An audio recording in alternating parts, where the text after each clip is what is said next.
السلام عليكم ورحمة الله وبركاته. اليوم جايب معي هذا الماوس من كوجر جيمنج ماوس، اللي هو الخاص بالألعاب. طبعا مثل ما ملاحظين هنا 16 مليون كلر، 16 مليون لون. طبعا هذا المنتج جديد وممتاز صراحة، أنا جربته. هذه المواصفات ماله. طبعا في 12000 دي بي اي الترا، اوبتيكال جيمنج سنسر، وفي 3 وضعيات. تقدر تحط 3 وضعيات للسرعة، أو هو يزيد من ميجا هرتز. زي ما ملاحظين هذا الإصدار ريفنجر. طبعا أنا فتحت الصندوق اوريدي، لكن بوريكم من داخل بعض الأشياء.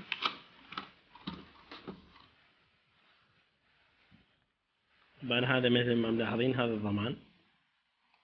طبعا سعر هذا المنتج في عمان سعره ب32 ريال. طبعا أنا خذيته من إكسترا. هذه الاستيكرات للمنتج.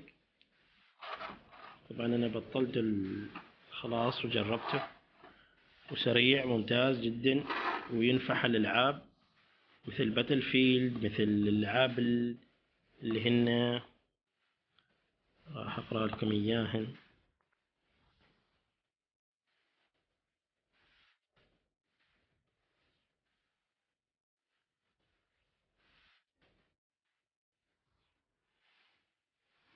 صار لي فترة أدورهم. طبعا هذا مثل ما ملاحظين FPS MMORPG موبا RTS. طبعا يصلح لكل أنواع الألعاب تقريبا، وواجد مواصفاته جميلة وسريع. وتقدر تنزل البرنامج هذا الخاص بيهم، اللي هو كوجار UIX سيستم. تقدر تغير الألوان مثل ما ملاحظين، منطقتين للإضاءة.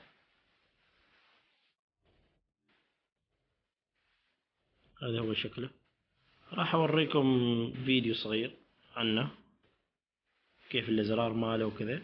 راح أوضح لكم بطريقة أفضل إن شاء الله. أنا هذا مثل ما خبرتكم اللي هو الماوس، في 3 أوضاع لسرعة دي بي اي ماله. طبعا يصل إلى 12000 دي بي اي.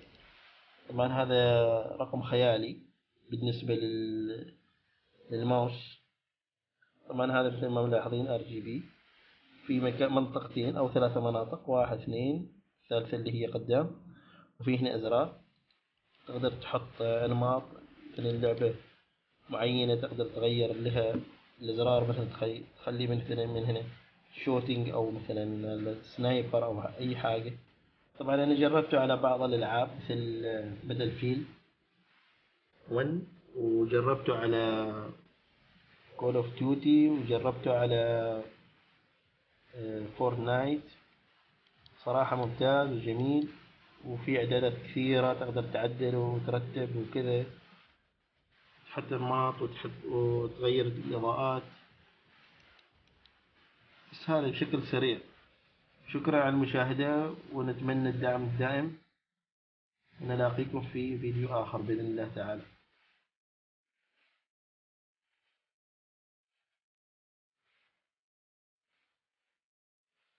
Motherfucker, I'm